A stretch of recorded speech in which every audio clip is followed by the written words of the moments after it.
नमस्कार, मैं हूं विनय सिंह। आपका बहुत बहुत स्वागत है प्रतिदिन 11 बजे मॉर्निंग लाइव में और रात को 9 बजे इवनिंग लाइव में। दो प्रोग्राम आपके साथ करते हैं और आपको अलग अलग जानकारी भी देते हैं। रात का शो जो हमारा होता है वो सीधे तौर पर होता है जेपीएससी को लेकर। जेपीएससी, बीपीएससी और यूपी पीएससी और यूपीएससी, इसकी तैयारी कैसे करें, इस पर घर में बैठ करके आप क्वालिफाई कैसे कर सकते हैं, ये खास हमारा मकसद है और आपको पास करवाना ये हमारा उद्देश्य है। घर पे पास कीजिए।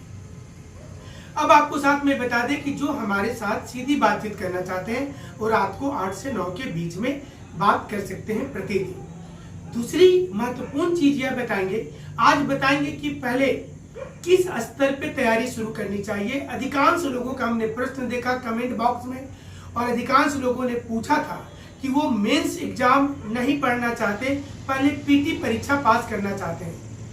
पहले वो पीटी पास कर जाएंगे तब मेंस की तैयारी करने के लिए सोचेंगे। क्या रणनीति हो ये आपको बताएंगे।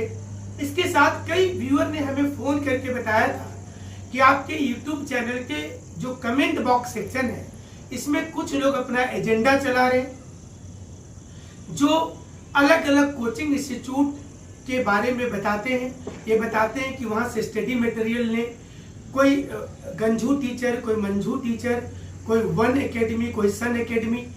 बट अगर आप किसी को पैसा देते हैं तो इसकी जिम्मेवारी आपकी होगी। इसके लिए विनय आईएएस एकेडमी या झारखंड अब तक न्यूज चैनल रिस्पॉन्सिबल नहीं होगा। कुछ लोगों ने हमें जानकारी दिया कि हमारे कमेंट बॉक्स में कुछ लोग लिखे थे और उसके बाद उन्होंने पैसा भेज दिया, उनका पैसा फंस गया है। हम आपको बता दें कि बहुत से जो झारखंड में पेनिट्रेट कर रहे हैं कोचिंग इंस्टीट्यूट, वो हमारा फोटो लगा करके भी स्टूडेंट को दिग्भ्रमित कर रहे हैं। आपको इससे बचकर रहना है। आज से हमने आपकी सुविधा के लिए एक खास चीज शुरू किया है। डिस्क्रिप्शन बॉक्स में एक साथ 30-40 लोगों की वीडियो दी हुई है जो छठी जेपीएससी को पास की है। ऐसे तो कुल संख्या 80 है। हम आपको ये पहला ऐसा संस्थान होगा जो 40-40 लोगों की वीडियो एक साथ प्रोवाइड करवा रहा है डिस्क्रिप्शन बॉक्स में, जो जिसके द्वारा आप जान पाएंगे कि कैसे तैयारी उन्होंने किया था। एक व्यक्ति झूठ बोल सकता है, 2 व्यक्ति झूठ बोल सकता है, लेकिन 100 चयनित पदाधिकारी अगर झूठ बोले तो फिर क्या बोलेगा। इसलिए आपको उम्मीद रखना है, भरोसा रखना है कि हम जो आपके लिए मेहनत कर रहे हैं, कुछ लोग अपनी पर्टिकुलर पर्सनल बेनिफिट के लिए हमारे YouTube के कमेंट सेक्शन का प्रयोग करते हैं और वो अपने बारे में बताते हैं। आपको ऐसे लोगों से सतर्क रखना है, रहना भी है। आपने देखा होगा कि ज्यादा लोग जो है वो पॉजिटिव बोलते हैं। 2-3 लोग जो अपना एक पर्सनल एजेंडा चला रहे हैं, दूसरे कोचिंग के लोग हैं, वो अलग अलग नाम से लॉगिन करके गलत कमेंट करते रहते हैं। हालांकि इस पर ध्यान नहीं देना, हम हमेशा आपको बताते हैं। तो चलिए आज की खबर की शुरुआत नहीं करेंगे, विश्लेषण का शुरुआत करेंगे आज आपके साथ कि क्या यूपीएससी जेपीएससी की तैयारी घर से रहकर कर सकते हैं। हमारा उत्तर है हाँ, कर सकते हैं। आप क्यों दिल्ली में 2 लाख रुपया फीस दीजिएगा। दिल्ली की कोई भी नामी गिरामी कोचिंग का आप नाम ले लीजिए, 2 लाख रुपये सभी कोचिंग की फीस है। जब आप दिल्ली के किसी संस्थान का स्टडी मटेरियल मंगाइएगा तो आपके 25 से 30 हजार रुपये खर्च हो जाएंगे। और कुछ एकेडमी वाले बहुत जेरोक्स मटेरियल भेजते हैं। आप घर में बनाइए, आप मत मंगाइए। आप हमारे यहाँ से भी मत मंगाइए, आप घर में बनाइए। कैसे बनाइएगा और मेंस को ही फोकस कीजिए जी। आप पीटी को फोकस मत कीजिए। अगर आप पीटी को फोकस करेंगे तो यूपीएससी जेपीएससी निकालने में काफी दिक्कत होगी। हम आपको जो वीडियो दिए हैं इसमें ऐसे ऐसे लोगों की वीडियो है जो ग्रामीण परिवेश में रहे, जिन्होंने मार्गदर्शन लेते समय सोचा नहीं था कि वो सफल होंगे, लेकिन अंत में सफलता इन्हें मिल ही गई और आज ये ऑफिसर बन करके झारखंड में अलग अलग जिले में पोस्टिंग है। आप जिस भी जिले में रहते हैं, हर जिले में हमारे यहाँ से चयनित पदाधिकारी चले गए हैं। आपके जो वर्क हो वहां पर आप उनसे जरूर मिल करके करवाइए। हम आपको समय समय पर नाम बताते रहेंगे अलग अलग पदाधिकारियों का। ये लिस्ट हम मंगवा लिए हैं कि किसने कहां पर ज्वाइन किया है। अब सवाल ये उठता है कि कैसे करें तैयारी।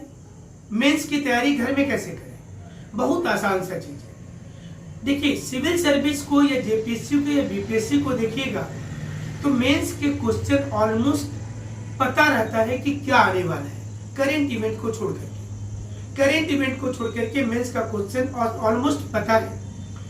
अगर आप लोक प्रशासन या संविधान की बात करें तो यूपीएससी के कई वर्ष ये क्वेश्चन पूछा गया है कि गवर्नर की शक्ति राष्ट्रपति से ज्यादा है, किस किस स्थान पर, इसे बताइए।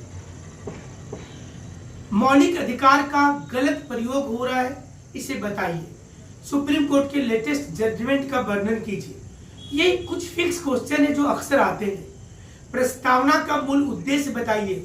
मिनर्वा मिल केस और केशवानंद भारती पर टिप्पणी करें। ये रेगुलर क्वेश्चंस होता है, आपको अपनी तैयारी में ये ध्यान रखना होगा। साथ ही साथ जब क्वेश्चन पेपर आपको पता चल ही जाता है कि यहाँ से क्वेश्चन आ रहा है, हमने शुरू से कहा है कि एनसीईआरटी जरूर से पढ़िएगा। अगर आप एनसीईआरटी स्वयं से पढ़ लेते हैं तो किसी की नोट्स मंगाने की जरूरत नहीं है। उसके बाद योजना और कुरुक्षेत्र मैगजीन को रेगुलर पढ़िएगा। याद रखिए, मेंस की तैयारी अगर आप नहीं करते हैं, पीटी की तैयारी शुरू करते हैं, तो ये आपके लिए भारी भूल होगी और इसकी कीमत आपको परीक्षा में चुकानी पड़ेगी। आप सिलेक्शन से वंचित हो जाएंगे, क्योंकि एक बार अगर आप पीटी पास कर जाते हैं और मेंस की तैयारी नहीं होती है तो मेंस में एक बार लड़खड़ा जाने के बाद उसके बाद मार्क्स बढ़ाने में काफी दिक्कत आती है। यूपीएससी के कई कैंडिडेट को आपने देखा होगा कि वो बीच बीच में सब्जेक्ट बदल लेते हैं। हालांकि जेपीएससी में कोई ऑप्शनल नहीं है, लेकिन यूपीएससी में और बीपीएससी में अभी भी ऑप्शनल है। तो कोई अगर स्टूडेंट फिजिक्स लेकर के ऑप्शनल में है, 2 वर्षों के बाद वो लोक प्रशासन लेता है, फिर 2 वर्षों के बाद ज्योग्राफी ले लेता है, ऐसे में उसका बैलेंस नहीं बन पाता है।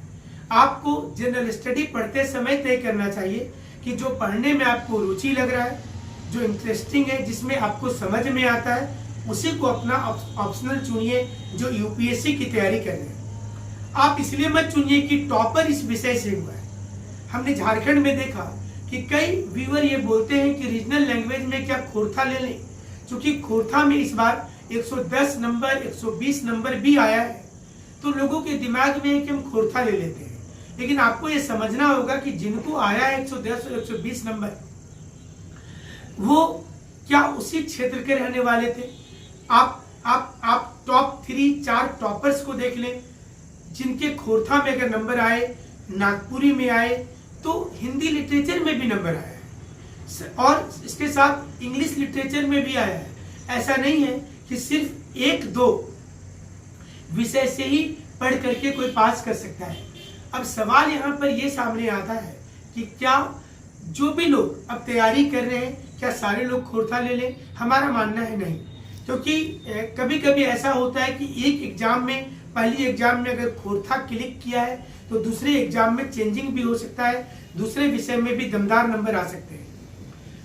आपको देखना है कि रीजनल लैंग्वेज लेते समय जेपीएससी के लिए किस पर आपकी पकड़ है। जो आप अच्छा से कर रहे हैं और जिसके नोट्स आप अच्छा से बना रहे हैं, उसे ही लीजिएगा तो ज्यादा फायदा होगा। अब मेंस का नोट्स बनाते समय जैसे आप हिस्ट्री पढ़ रहे हैं, आप प्राचीन भारत में सिंधु घाटी सभ्यता, वैदिक सभ्यता, बौद्धिज्म, जैनिज्म, मगध, मौर्य, गुप्त काल पढ़ रहे हैं, तो उसको पढ़ते समय एनालिसिस जरूर कीजिए उसका आज के साथ क्या लेना देना है।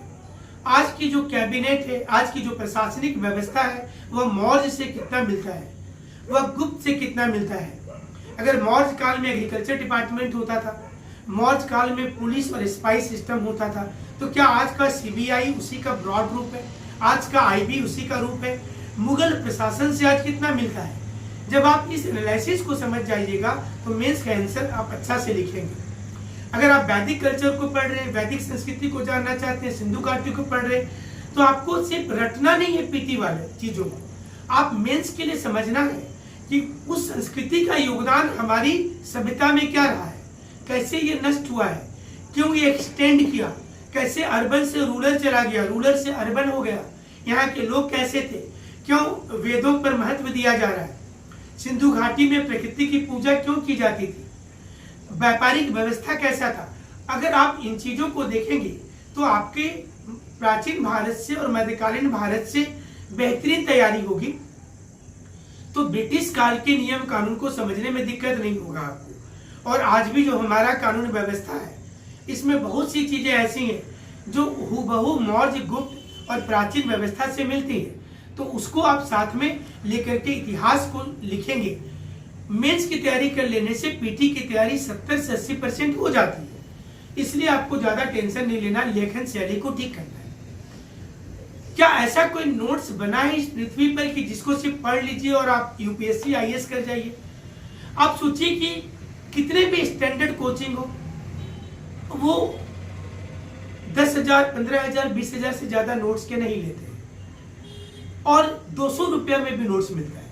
अगर सिर्फ नोट्स को रट करके कोई क्वालिफाई कर जाएगा, अपने एकदम एनालिसिस नहीं करेगा, तो आप ही सोचिए कि हर घर में हर आदमी आईएएस होगा, फिर तो जेरोक्स की सिर्फ बात हो जाती है। तो नोट्स क्या है? नोट्स एक डॉक्टर के जैसा है जो आपको एक सलाहकार के रूप में काम करता है। नोट्स आपको आइडिया देता है, वो एक डायरेक्शन देती है, उसमें नए इनपुट को डालना आपका काम है, उसके एनालिसिस को समझना आपका काम है। क्योंकि नोट्स में कोई व्यक्ति खड़ा होकर के बोल नहीं रहा है, आप चाहे किसी का नोट्स मंगा लीजिए। दिल्ली में एक बच्चे के पास दुनिया भर की किताबें होती हैं, लेकिन क्या वो आईएएस बन ही जाते हैं? ऐसा नहीं है। क्या किताब पढ़ने वाला आईएएस बनता तो हर किताब दुकानदार का बेटा को आईएएस होना चाहिए? आपको समझना है कि उसकी गूढ़ चीजों को आप कितना अच्छा प्रेजेंटेशन कर रहे हैं। ये प्रेजेंटेशन जो सीख गया वो यूपीएससी पास कर जाता है, जेपीएससी पास कर जाता है। आपने ये भी, हमने अशोक कुमार भारती जो सेकेंड टॉपर है, आप उनकी प्लेलिस्ट में भी वीडियो दी हुई है, आप देखिए, और डिस्क्रिप्शन बॉक्स में भी दिया गया है। तो उन्होंने बताया कि वो यूपीएससी का भी इंटरव्यू दिए थे हमारे संपर्क में आने के पहले, और जेपीएससी में जब हमारे साथ में जुड़े तो उनको काफी लाभ हुआ। इसी प्रकार से इसमें भूतनाथ रजवाड़ का भी दिया हुआ है, जो इस समय में जपला में शिक्षा विभाग में ज्वाइन किए हैं, जपला सीमेंट कारखाना जहाँ पर है। भूतनाथ रजवाड़ क्या नाम हम इसलिए ले रहे हैं कि इनकी मैट्रिक 3rd डिवीजन थी, इंटर 3rd डिवीजन थी, और इसके बाद ये आईआईटी खड़गपुर में इनका एडमिशन हुआ, ये आईआईटी निकाले और उसके बाद जेपीएससी निकाले। तो ये प्रेरणादायक चीजें हैं। हम आपको धनबाद के संजीव कुमार का भी लिंक दिए हैं, जो योजना सेवा के टॉपर है, इस बार खूंटी में वो ट्रेनिंग कर रहे हैं। आप उनसे भी जरूर से मिल सकते हैं, जो खूंटी के लोग हैं वो हमारा नाम लेकर को वहां मिल सकते हैं। हमने आपको धनबाद बोकारो के ही फैजान सरवर का भी इंटरव्यू दिया है, इसमें जो मेंस की तैयारी कैसे किए थे, जो इस समय में सरायकेला में एपीओ के पद पर कार्यरत है, असिस्टेंट प्लानिंग ऑफिसर के रूप में काम कर रहे हैं। इसी प्रकार से सुजीत कुमार का भी हमने इसमें लिंक दिया है, जो इंग्लिश लिटरेचर से पास किए थे, इस समय साहेबगंज में डीसी ऑफिस में है और वो कोऑपरेटिव सर्विस में ज्वाइन किए। हमने आपको इसमें लिंक में नीतीश कुमार का दिया है, जो शिक्षा सेवा में इस समय में साहेबगंज में ही जिनकी ट्रेनिंग चल रही है, गोड्डा में संभवतः, उनका नाम हमने दिया है। हजारीबाग में प्रदीप प्रणव ने डीएसपी के पद पर ट्रेनिंग में जो है, हमने उनका भी लिंक आपको शेयर किया है इसमें। ऐसे हमने ढेर सारे, सोमनाथ पूर्ति का हमने शेयर किया है, जो खूंटी के रहने वाले हैं, जिनकी ट्रेनिंग इस समय में दुमका में चल रही है। जो भी लोग इस समय तैयारी में है, प्रियंका प्रियदर्शी का लिंक दिया गया है, जो समय जमशेदपुर में ट्रेनिंग में है, 26वां रैंक लाई थी। अभिषेक पांडे का दिया गया। सब तमाम टॉपर्स के लिंक हमने अवेलेबल करवाया, इसलिए कि आप दिग्भ्रमित ना हो अलग अलग कमेंट को देख करके, और आपकी तैयारी सॉलिड हो, मतलब आपको लगे कि आप निश्चित रूप से इस बार परीक्षा निकाल रहे हैं। और मेंस की तैयारी, हिस्ट्री हो या ज्योग्राफी हो, दोनों को आप अच्छा से पहले तैयार करेंगे। एक ही दिन में सारा विषय मत पढ़िएगा, एक ही महीने में सारा विषय मत पढ़िएगा, नहीं तो कंफ्यूजन ज्यादा होगा। अगर आप लोग प्रशासन पढ़ रहे हैं तो कम से कम 1 महीना का वक्त दीजिए। फिर आप हिस्ट्री शुरू करते हैं तो लोग प्रशासन को 1 घंटा तो देना ही है और हिस्ट्री को पूरा समय दीजिए। फिर जब आप ज्योग्राफी शुरू करते हैं तो ये दोनों को 1-1 घंटा देना, ज्योग्राफी को पूरा वक्त दीजिए। ये ट्रेंड है पढ़ाई करने का, तो इससे आपको बहुत ज्यादा लाभ होगा और आप परीक्षा में पास भी कर जाएंगे। क्या परीक्षा में पास करने के लिए कोई शॉर्टकट मेथड होता है? इसका शॉर्टकट मेथड यही होता है कि सही चीज को पढ़िए और टू दी पॉइंट पढ़िए। मतलब बेकार की चीजों पर ज्यादा सामग्री लेकर के दिमाग अपना भी खराब मत कीजिए और टीचर का भी मत कीजिए। आप जितना ज्यादा मटेरियल पढ़ते जाएंगे उतना ज्यादा दिक्कत होगी। क्वेश्चन आंसर के फॉर्म में आप भरेंगे, चूंकि क्वेश्चन आंसर वाला जो फॉर्मेट है, ये मटेरियल आपको थोड़ी देर से हम लोग देंगे। फिलहाल सिर्फ चैप्टर वाइज मटेरियल दे रहे हैं, जिसमें प्राचीन भारत की जो हमारी मटेरियल है उसमें स्पेलिंग मिस्टेक काफी हुआ है। जिनको मटेरियल मिल गया है उनको प्राचीन भारत की मटेरियल फिर से भेजी जाएगी। बाकी कहीं पर कोई मिस्टेक नहीं है। प्राचीन मटेरियल में जो टाइपिंग हुआ है, टाइपिंग एरर उसमें बहुत हद तक आ गया है, कुछ कुछ चैप्टर में, सारे चैप्टर में नहीं। अब आपको भी बता दें कि जब आप तैयारी में लगे हैं तो आपको सिर्फ और सिर्फ ये सोचना है कि कैसे भी करके पास करना है। आप फाइनल 300 कैंडिडेट में आना है, यूपीएससी में फाइनल 1000 में आना है। तो अगर आप यूपीएससी को टारगेट करते हैं तो स्टेट कमीशन आपके लिए इजी हो जाता है और आप आसानी से पास कर जाते हैं। लेकिन आपका टारगेट ऊपर जरूर होना चाहिए। कभी नहीं सोचना है कि आपका सिलेक्शन नहीं होगा। अब आपको बताते हैं, 2 ऐसा एग्जाम्पल दे रहे हैं जिसकी लिंक यहाँ पर दी हुई है। एक गौतम पाठक का दे रहे हैं जो हमसे गाइडलाइंस लिए थे, लातेहार के रहने वाले हैं। वो ब्लाइंड है और लेकिन देखिए उनका सिलेक्शन हुआ और उन्हें वित्त सेवा दिया गया है।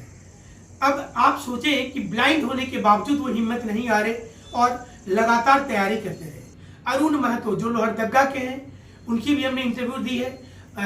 वो ग्रुप डी में रेलवे में कार्यरत थे, उन्होंने हिम्मत नहीं हारा और लगातार तैयारी के माध्यम से उनको सफलता मिल गया। ये दर्शाता है कि आपको हिम्मत और हौसला नहीं हारना है, आप निश्चित रूप से सफल होंगे।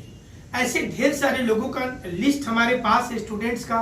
रोशन कुमार है, हम थोड़ी सी लिस्ट आपको बता दें, जो हमारे साथ मार्गदर्शन लिए थे और सिविल सर्विस जैसे कठिन परीक्षा को जिन्होंने पास किया, और पास ही सिर्फ नहीं किया बल्कि उन्होंने सिविल सेवा के एग्जाम में जब पास किया तो विशेश्वर हैं, सचिन कुमार हैं, प्रियांशु हैं, संतोष कुमार हैं, ढेर सारे लोग हैं, राजन कुमार हैं, लक्ष्मण दास है, विजय अंबेडकर हैं, स्कंद कुमार है, सोनी कुमारी है, मुजफ्फर आलम है, मनोज कुमार है, नरोत्तम कुमार है, निशा कुमारी है, जयंत, बहुत सारे लोग हैं। ढेर सारे लोग हमारे पास, सारे लोगों ने तैयारी करा था और वो सारे लोगों को अभिनव प्रकाश है, ऐसे परिवार से आए कि जो निश्चित रूप से तारीफे काबिल है। और इसलिए हम हमेशा बताते हैं कि दुनिया में बहुत से लोग होंगे जो निगेटिव बोलते हैं, जिनको अपना एजेंडा चलाना है, लेकिन आपको सोचना है कि आपको पास करना है। और यही कारण है कि दूर दराज के बच्चे, गांव के बच्चे आज ऑनलाइन क्लास का फायदा ले रहे हैं। हर किसी के पास पैसा नहीं है कि वो कोचिंग इंस्टीट्यूट जाकर के 2-2 लाख रुपया जमा कर दे। और ये 2 लाख रुपये वाले को जो नुकसान हो रहा है, क्योंकि 2 लाख रुपये वाले का जो क्लासेस था, वो क्लासेज अब 17-18 हजार में मिल जा रहा है बच्चों को। ऑनलाइन स्टडी मटेरियल उनको मिल जा रहा है फ्री में उसके साथ में। तो 2 लाख रुपये वाले कोचिंग वाले को जो नुकसान हो रहा है, उसके चलते उन्होंने एजेंडा चलाया है दिल्ली से बैठकर। और एजेंडा ये है कि कुछ उनके एजेंट है झारखंड में कि आप बच्चों को रोकिए, क्योंकि 2-2 लाख रुपये वाले कोचिंग, दिल्ली के कोचिंग बर्बाद हो रहे, तबाह हो रहे।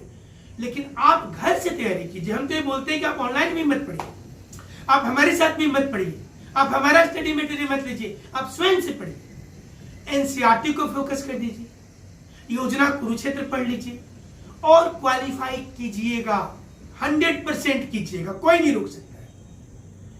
और ये 2 लाख, 3 लाख, 4 लाख, 2 लाख रुपया कोचिंग की फीस दिल्ली वाले का एजेंडा चल रहा है। उसके बाद हॉस्टल में रहते हैं, वहां पर घर लेकर के रखते हैं, एक साल में 2-2 लाख रुपया खर्च हो जाता है स्टूडेंट का, रहने में खर्च हो जाता है। उनके माता पिता के बारे में सोचिए कि जो लोग लाखों करोड़ों रुपया लगा करके अपने बच्चे को भेज रहे हैं दिल्ली, 10-10 साल के बाद बच्चे रिटर्न आते हैं, उनकी पूरी पैसा गायब हो जाती है। इसलिए आप इस वक्त में डिसीजन लेना है, घर में रह करके पढ़ना है, अपने से पढ़ना है। जरूरी नहीं है कि कोई कोचिंग इंस्टीट्यूट में आइए। हम नहीं बोलते कि आप हमारे यहाँ आकर के ऑफलाइन में 1.5 लाख 2 लाख रुपया दीजिए, मत दीजिए। आप घर में पढ़िए, अगर जरूरत होती है तो ऑनलाइन पढ़िए, जरूरत होती है तो स्टडी मटेरियल लीजिए अपने से। क्योंकि आप याद रखिए, आप अपने से जो कसरत करते हैं वो दबा कभी पूरा नहीं कर सकता। तो एनालिसिस करने सीखिए, पुराने साल का प्रश्न पत्र लीजिए, एनसीईआरटी पढ़िए और मेंस को टारगेट कीजिए, पीटी को कभी मत कीजिए। आपका सिलेक्शन 100% होगा। और जो व्यक्तिगत एजेंडा चलाने वाले लोग हैं उनको बाइकआउट करेंगे। ऐसे लोगों के डिमोटिवेशनल चीजों को नहीं देखेंगे। जो लोग आपके ऊपर कमेंट करते हैं इनको आप नजरअंदाज कीजिए, क्योंकि जब आप सफल होंगे, ये जो सारे लोगों का हमने नाम बताया ना, ये बहुत निराश रहते थे, लेकिन जब सफल हो गए तो ये हमको बोलते हैं कि सर, जो लोग इनकी आलोचना करते थे वे लोग इनको गुलदस्ता देने आए हैं। आपको बनना है जीतने वाला सिकंदर, हारने वाला नहीं। और आप जीतेंगे क्योंकि आपको सही गाइडलाइन मिल रही है। और ये दिल्ली, पटना और इलाहाबाद में रह करके जो एजेंडा चला रहे, जिनको लाखों रुपया नुकसान हो रहा है, उससे घबराना नहीं है, क्योंकि आप सफल गांव से रह करके कीजिएगा। तो अब समय आया है कि आप सटीक चीजों को लिखना शुरू करें। करेंट इवेंट जिसको फ्री में चाहिए उनको व्हाट्सएप पर मिल रहा है। सारे लोग जो हमसे हमारे साथ जुड़े, कम से कम जो मिल रहा है जिनको, कमेंट लिखिएगा। जिनको मिल रहा है करेंट इवेंट फ्री में वो लिखिएगा जरूर, क्योंकि जिनको मिल रहा हो चुप बैठेंगे तो निगेटिव बोलने वाले का एजेंडा चलेगा। और जब आप सच्चाई बताएंगे तो पॉजिटिव बोलने वाले के बारे में लोग सोचेंगे। और आपके जैसा जो दूसरे मेधावी छात्र गांव में बैठे, जिनके पास इतना पैसा नहीं है कि वो 2 लाख रुपया कोचिंग को दिल्ली में जाकर के दे और उसके बाद रहने का खर्च हो, वो भी गांव से रह करके आईएएस जैसा कठिन परीक्षा को पास कर जाए। तो चलिए हमारे साथ आप ऐसे जुड़े रहिएगा। प्रतिदिन नई जानकारी देते हैं। और आज की जो जानकारी थी कि पीटी की तैयारी नहीं करेंगे, तैयारी करेंगे तो मेंस का करेंगे, पीटी अपने आप आ जाएगा। पीटी अपने आप आ जाएगा, आपकी गहराई हो जाएगी। पहला तल्ला, दूसरा तल्ला बन गया, तीसरे तल्ले में कोई देरी नहीं है बनाने में मकान। उसी प्रकार से मेंस की तैयारी हो गई, पीटी हो जाएगा। और इंटरव्यू में तो हम हैं ही, हमारे पैनल के कोई फेल नहीं किए, सारे लोगों का सिलेक्शन हुआ और आपका भी। तो चलिए हमारे साथ इसी प्रकार से जुड़े रहिए।